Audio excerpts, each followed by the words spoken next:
Hello and welcome to the Spotlight.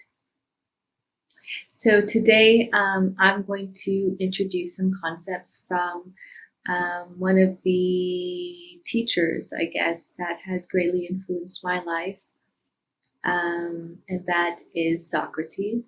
So an ancient teacher. It's about as ancient as it gets, right? But so I just love the Socratic teachings. So I wanted to highlight three pieces through this piece. So the first is the Socratic Problem. So the Socratic Problem is kind of this pinnacle dilemma that exists because Socrates was an orator. Of course, he's famous for the concept of discourse. So he went around and verbally communicated his teachings, but he wasn't a scribe, so he didn't write them down. So all that we really understand from the true essence of the Socratic teachings are derived from his students. Which presents the kind of crux of what I believe to be the essence of this problem, which is that things are interpreted differently. So people take different pieces, and depending on their consciousness and who they are, it kind of filters through them. And then they understand it with their own kind of knowledge or experiences, and then communicate it that way. So it kind of goes through this process of distillation. And the question is that whose interpretation is closest to the Socratic truth, right? So I think it presents a very fascinating problem, but also highlights this piece of interpretive justice, which I find really, really interesting. So, it's this interpretive function of how to interpret things is so important. And I think that if we can bring that piece into an elevated format, I think it could produce mass benefit for the world at large. So I just wanted to present that as the core facet of the Socratic problem, but also put the potential for incubating some sort of paradigm for the importance of interpretive justice as a whole. So the second piece that he's most famous for is his method. So the Socratic Method. So we all know that he is the wisest person because he doesn't know anything at all.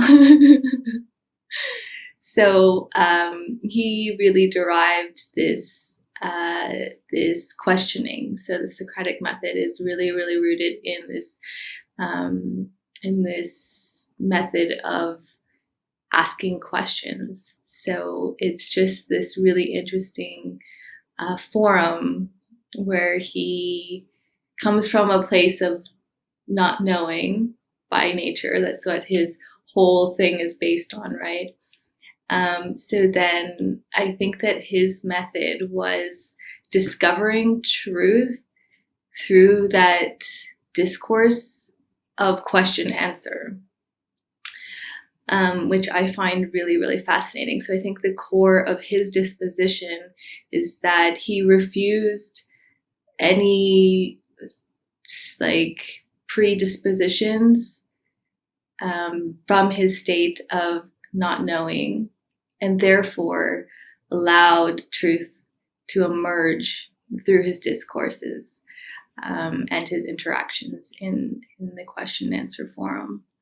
So I find that really important, and I wanted to bring that as an importance in highlighting not only his method, but the disposition that he brought into his method, and why that became such an effective thing that is seen in many parts of our society today when you're doing that kind of inquiry process. And so the last piece, but perhaps the most important piece, and the reason why I wanted to create this one, is this piece of caring for one's soul.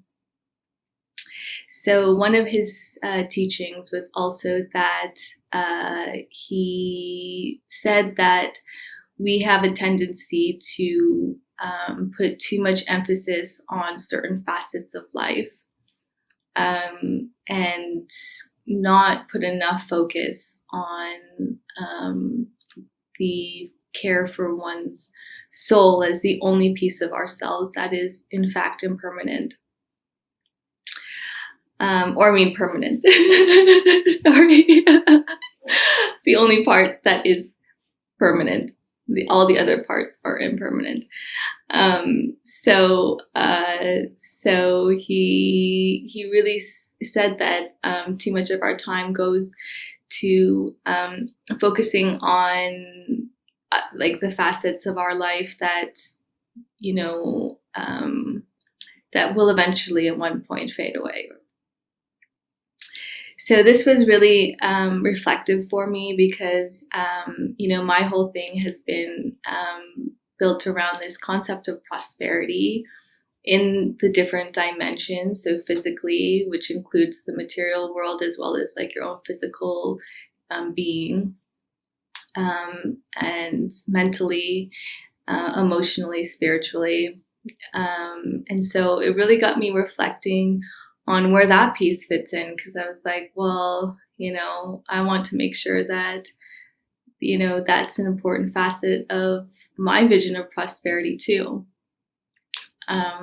So the way that I've kind of understood it through the business is through the principle of integrity, because I think as a fundamental experience, integrity is like the foundation of those things, because once you have that foundation, then I think that you can explore the expansion of caring for your own soul and the different dimensions of that in a really free and exhilarating way. But if you don't have that foundation built first, then it can be really difficult. So I just wanted to put that piece forward. I'll also provide a link below to something that I call Adam Smith's hierarchy of virtue. So it's something that I abstracted that communicates this piece of the hierarchy of this kind of development of caring for one's soul, and what the process of that, a potential process of that would look like, particularly in the realm of economic activity or industry, or any context really, but because it's derived from Adam Smith's work is why I put that forward here. So I hope that you enjoy it, and I hope that this piece will inspire you to reflect on what caring for your soul will look like, what pieces are there that you maybe want to focus a little bit more on, and how to really put your attention to the right things in your life. So thank you, and I look forward to talking to you soon.